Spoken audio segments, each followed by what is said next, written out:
কাগজের ফুল সেলিম রেজার পরিচালনায় সাত ও মাফতুহা জান্নাত জিমের নতুন রোমান্টিক এবং কিছুটা দ্বন্দ্বমূলক ঘরানার নাটক কাগজের ফুল নাটকে কি করতে চলেছে এবং নাটকটি কবে আসবে সেটাই জানিয়ে দেব আজকের এই ছোট্ট ভিডিওতে।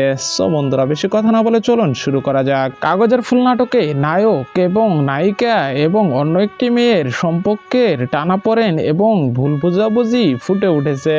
নাটকে নায়ক নায়িকা একে অপরকে হেই এবং প্রপোজাল ভালোবাসার প্রকাশ পেয়েছে।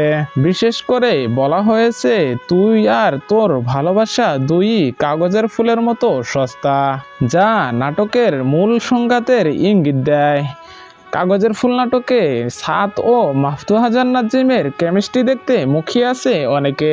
নাটকটি লেজার ভিশন ইউটিউব চ্যানেলে আপলোড করা হবে, কিন্তু নাটকটি কবে আসবে এখনো অফিসিয়ালি ঘোষণা করা হয়নি। তবে আশা করা যায় এ সপ্তাহের মধ্যেই নাটকটি আপলোড করা হবে। সো বন্ধুরা, দেখা হবে আর কোনো সুন্দর ভিডিওতে। সে পর্যন্ত সবাই ভালো থাকুন, সুস্থ থাকুন, আল্লাহ হাফেজ।